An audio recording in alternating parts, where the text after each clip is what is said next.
Circling ambition. We revolve around the pool.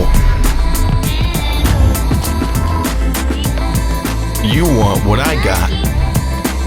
I'm not what I want. Not yet. But we'll get there, you and I. Distant lands on other sides. We got what we need. Anyone can chase a dream. And this dream, it's ours.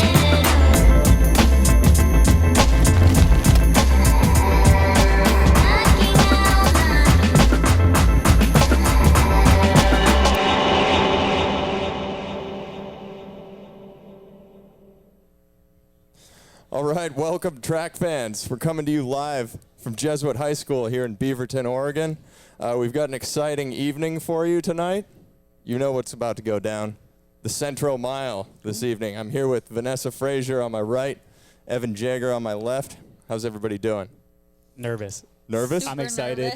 I'm super nervous, super excited. What are you most nervous about for this evening? I'm nervous for Centro, how he's feeling right now, how he's going to be mentally preparing over these next 30 minutes, and putting myself in his shoes. I'm just extremely nervous thinking about what that feels like. I think he really thrives off of the pressure of the situation and like putting the goal out there, having all the people here. That's the type of situation I think he does do really well in. Yeah, Centro is, he definitely thrives on the pressure, and he's the reigning Olympic champion right now, taking a shot at the American record in the mile this evening before he heads over to Tokyo on a flight tomorrow morning, I believe. Yeah, I think 7 a.m. 7 a.m. So we're getting the job done here, 9:30 p.m. this evening, waiting for the wind to die down. We want perfect conditions. Here's some noise outside. There's a lot of fans coming into the stands right now, circling the track. Yeah, it's getting rowdy. Everybody's getting rowdy. I think they're throwing some T-shirts out there. We've also got Sam Prakel in the race tonight and Trip Hurt. So Sam Prakel, 350 miler. Yeah. Not too shabby. Trip Hurt, 356. So those guys are going to be looking to take some chunks out of their time too. So Tokyo tune-up, also a moonshot. There's been some talk about is this the right decision at this point going into Tokyo? Is he going to have an issue with the race? Overdoing himself this close to a big race. I don't think so. We're 10 days out from his first round, and typically in our system we would do a big last workout 10 days out from our race. So it lines up perfectly with how we normally do things. You're always going to get your like a little bit more out of yourself in a race than you would in a workout. So it might be a harder effort, but it'll probably feel easier because he's in a race situation. So plenty of time to recover. He's got a long flight tomorrow. What kind of snacks do you think he's going to be eating on the plane ride out there? Hopefully he's being good. Yeah? He probably has some candy in there, I would guess. Especially if it was fall Centro, he would have a lot of candy. But I don't know, maybe summer Centro will lean toward the fruits and veggies. Yeah, it might be some carrot sticks, some celery tomorrow. I can't picture that. Yeah, Come on. We'll see. That's not going to happen. So we've got a lot of Bowerman athletes going over to Tokyo for this. I think 10 athletes altogether, and a lot of them are watching us right now in Hawaii. I'm sure they are. It's like six something out there right now. Sun's going down. It's perfect poo-poo platter time out there, I think. Yeah? Yeah, that's what they call it over there. Okay. It's appetizers, yeah. Okay. You guys been to Hawaii, right? Yeah. Poo-poos? Yeah, of course. But yeah, this race is made possible by the Bowerman Track Club. You guys spent a lot of time here last summer doing some racing at Jesuit High School. Yep. The track records here, untouchable now. We saw 5K records go down. 15s. 3K, 2K, probably. Some relays. 4x4s, yeah. Yeah. Well, yeah. Some good times out there, but this is the first time that we're getting some people in the stands out here, and it's a raucous atmosphere out there. I think, to my estimate, there are thousands of people out there right now, and this is great to see. This might be the most packed we've seen a track in a long time. Yeah, for sure. I would agree. But let's talk a little bit about the race at hand. Big thank you to Bowerman Track Club again. It's our privilege to do this. Tracklandia coming in and working with the Bowerman Track Club. We've got an excellent track community here in Portland, and this is right in the hometown of the Bowerman Track Club and a lot of different elite athletes around here. Big thank you to Jesuit High School and Coach Tom Rothenberger. I mean, this is one of the fastest tracks. I estimate that maybe this is the second fastest track in Oregon. Yeah, I think it might be. It probably has the second fastest records. Yeah. So second fastest records. 12:47 for the 5K. I mean, that might be faster than the Hayward Field. Yeah, it's record. pretty close. We'll see. Yeah. But yeah, the world's savviest tactician here, Matt Centrowitz, long known as a racer. He's one of those guys where I like it because he doesn't really want to show you how much he has. Like he never shows you all of his cards. So he's one of those guys that just goes for the line, wins by inches, and just takes the win and walks away. So this is something that we don't get to see. This is a treat for us, where Centro is actually taking a shot at the clock tonight. So tell us a little bit about what Centro is like in practice, I guess. What is he a savvy tactician there, or is he gunning for times, or what's his mindset like on the track? Well, I think I mentioned earlier there's a fall Centro, there's a summer Centro, two very different personas, different athletes.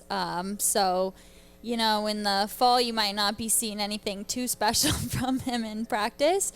And then, I mean, I haven't been in Park City the last month, but word on the street is he's been pretty dialed in up there, and he has been gunning for really fast times in practice. So he has the switch is turned on for sure. And it's hard to keep the switch on all year. So I think most of the year he's getting through the work, just putting the work in, not doing anything extra. And then when it comes game time, that's when he starts getting a little more into it, start getting a little more excited, and then that's when kind of the savage comes out in him, and he starts getting a little more competitive. Starts posting the Panthers on Instagram, like you were saying. Exactly. Yep. That's when. Yeah, we were talking about what Centro's house probably looks like, with just posters of jungle cats all over the walls and stuff. Let's take a look at his accolades. Actually, we talked about there's a difference between, or two sides of the sport. There's racing, championship style racing, and then there's like running for times and stuff. And you're judged on both. Your legacy is judged by your medal chest, and then also by your PRs at the end of the game. So let's look at what Centro's medal chest looks like on the graphic on the screen here, and we can see. We'll bring that up for you. That'll come up in a moment, I think. If we can't get it up, and it's very impressive. It is. I was going through all of his stuff today, and since 2011, I think every year that he has competed at USA's, he's either finished first or second, and I think he's got the PRs to match as well. Here we go. Here it is. Olympic Games gold, World Champs second, third, bronze, silver. Indoor champs, gold. USA Championships, it's ridiculous. Yeah. He's won 5 outdoors, second 3 times. Indoors, 2 championships, a second place. And that's not just domestically. That's world. That's the best of the best. And honestly, I don't know if there's anyone more impressive in U.S. distance running history. In any event as Centro is. It's pretty spectacular. I mean, this is quite a haul. We know, well, famously... on the men's side, at least. On the men's side, yeah. And famously, 2016, the gold medal came 104 years since the last American won the gold medal in the 1500. So a huge deal. And you just look at the time span that he's been at the top, like the video comparison of the 2012 trials and then the 2021 trials, and it's like a very similar race, and he's the only one, you know, who's the same person right up there in the front over almost a decade of time. Yeah, it's an outstanding resume. And let's take a look at the rankings graphic here, too, to see where he sits on the all-time list for the times. So as we look here, he's number 3 on the all-time list in the 1500 behind Bernard Lagat and Sidney Marie. So 3:30.4, which converted to a mile time is 3:47.23. So very close to the American record here. He sits at about ninth here, 350.53 for the mile. And we see the target at the top there, 346.91, set by Alan Webb in 2007. So a lot of notable names on this list, too. Steve Scott, Bernard Lagat, Sidney Marie, Joe Falcon, Jim Spivey. So you look at all those names, and even just getting a few seconds up that list, too, he's catapulting himself into the upper echelons or even further up into American miling legendary. Yeah, and on top of that, he's top 10 in the 5K. Another feather in his cap. Yeah. It's ridiculous when you think that this man has run 13 flat in the 5K. Yeah. And having a little conversation with Mohamed too, who's been training with him at altitude. I asked him what kind of shape is Centro in. He's like, well, I've never seen him in this kind of shape before. Yeah. He's been doing a lot of speed stuff, but then I was like, well, what do you think he could run for a 5K right now? And he said sub 13. Yeah. I don't doubt it. I don't doubt anything that you put this man up against. Yeah, so the last time that we saw him take a shot at the clock, too, was 2019 in the woods at Nike, the Portland 5000. He jumped in that. I mean, in the weeks leading up to that, we were thinking, we don't know if he's going to go all the way. He might just jump in and, like, hang in for as long as possible. But ended up chasing two of the fastest American men of all time to the line, running 13 flat, slicing 20 seconds off of his 5,000-meter best. So known as a racer, but when the stakes are high, this man comes out to fight it out. Yeah, for sure. And, yeah, like, I think going into that race, I think he was going to be happy with, like, a 13:10. I think that was what he was shooting for.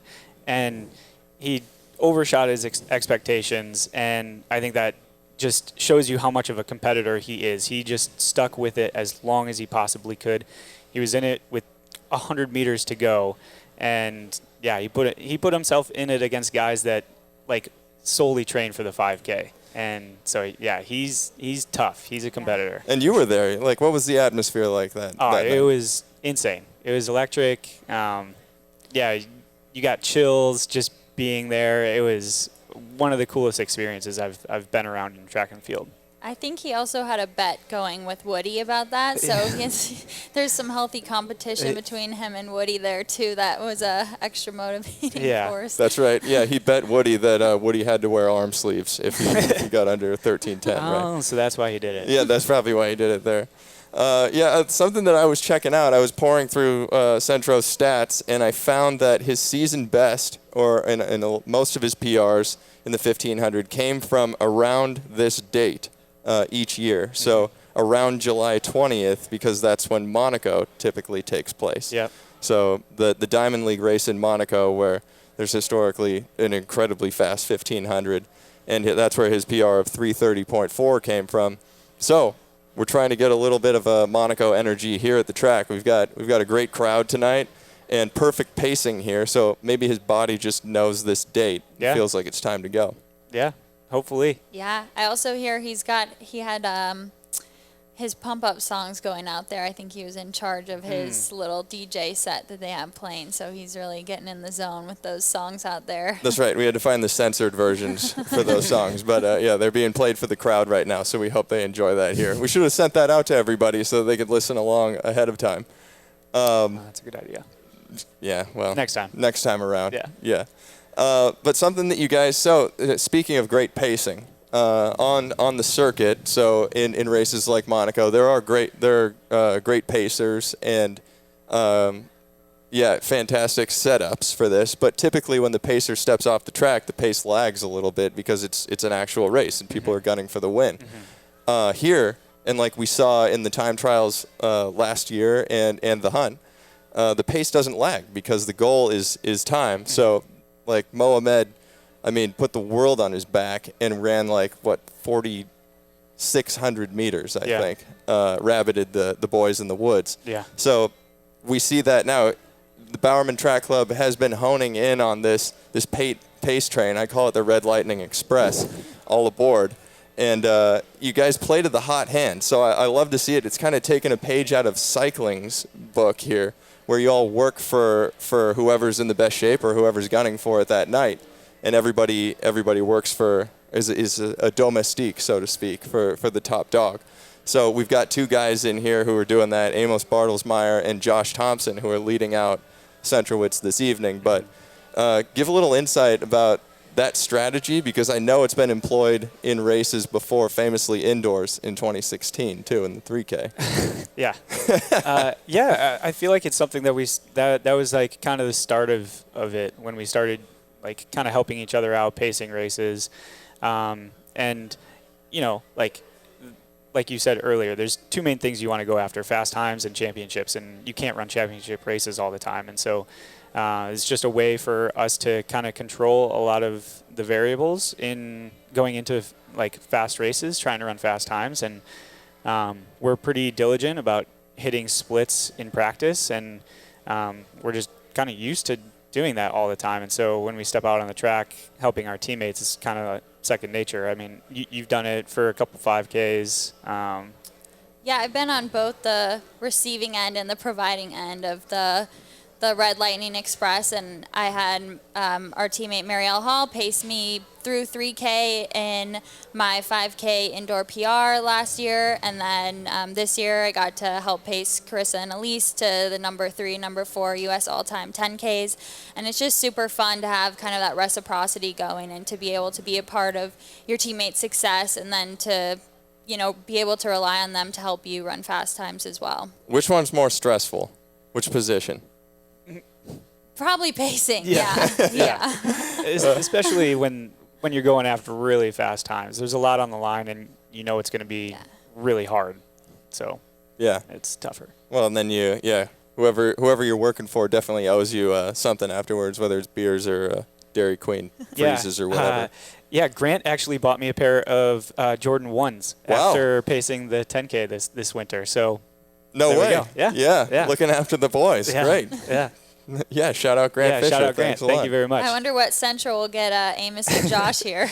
Cars. That would be fantastic. Let's take a look at Centro's 2021 season a little bit. He had that 1500 starting out at Sound running invite, and he ran 340 there, so jumped on it early, but didn't quite have it at the end, and he really came around at the Sound running track meet, where he ran 335 and looked like his old self and had that swagger, and he closed in 54 and put the arms out and won pretty easily. Mm-hmm. Little celebration there, and it was like a little Mernon. Yeah, I think he actually surprised himself by how good of shape he was in that race. Like, he kind of jumped the guys and had a gap, and he was like, "No one's coming with me? Okay, I'm just gonna run to the line."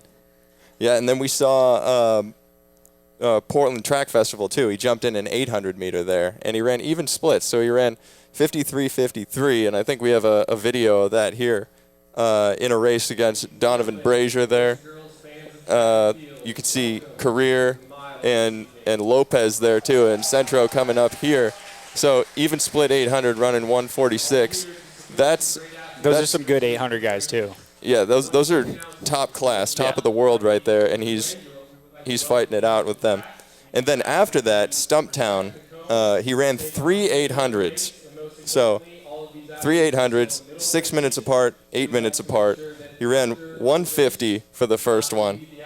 Then he ran 149, and then he ran 153. So we kind of likened that on the broadcast to Batman Begins, I believe, where he takes Raj Al Ghul, makes him take a hallucinogen, Bruce Wayne, and then he has to fight that phalanx in the Himalayas too, the League of Shadows there, and he has to do it while he's wounded. Yeah. So that's kind of what was going on in these 800s. That's what Chris Derrick was explaining to me, that he's got to figure out how to move tactically and race while he's weakened. Yeah, and it's great practice for like a really hard 1500, and at the same time, you're getting so much good work in. That's 3 800s basically running 55 seconds a lap and or faster, and so that's tough running right there.